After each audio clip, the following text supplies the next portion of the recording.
নেপালের বুদ্ধ এয়ারের একটি প্লেন চরম দুর্ঘটনার কবলে পড়েছিল। অল্পের জন্য রক্ষা পেয়েছেন যাত্রীরা। ৭৬ জনকে নিয়ে সেই বিমানটি কাঠমান্ডু থেকে উড্ডয়ন করেছিল, কিন্তু হঠাৎ ইঞ্জিনে আগুন ধরে যায়। দ্রুত ওই প্লেনটিকে কাঠমান্ডু বিমানবন্দরে ফিরিয়ে এনে বিশেষ অবতরণ করান পাইলট। যাত্রীরা সকলে সুরক্ষিত আছেন বলেই জানিয়েছে বিমান সংস্থাটি।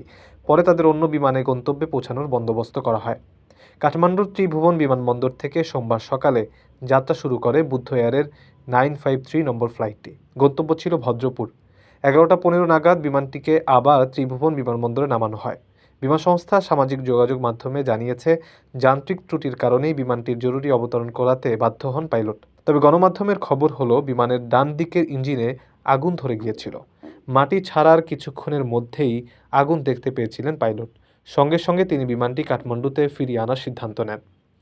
বিশেষ ভিওআর পদ্ধতিতে বিমান অবতরণ করিয়েছেন পাইলট বলে খবর এসেছে। সাধারণত বিমান অবতরণের সময়ে কোনো কারণে পাইলটের চোখের সামনের দৃশ্য আবছা হয়ে গেলে তিনি এই প্রযুক্তির সাহায্য নিয়ে থাকেন। নিচে বিমানবন্দরেই এই ধরনের অবতরণের জন্য থাকে একটি করে রেডিও স্টেশন। দৃশ্যমানতা কমে গেলে সেখান থেকে পাওয়া সিগন্যালের উপর ভরসা করেই পাইলটকে অবতরণ করাতে হয়। এক্ষেত্রেও তাই করা হয়েছে বলে গণমাধ্যমে জানানো হয়েছে।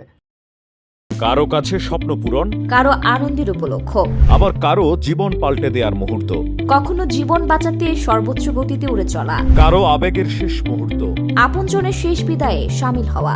এমন সব ইচ্ছে পূরণে সর্বনিম্ন ভাড়ায় দ্রুতগতির বাহন প্রবাসীর হেলিকপ্টার। আপনার প্রয়োজনে যোগাযোগ করুন আমাদের হটলাইনে।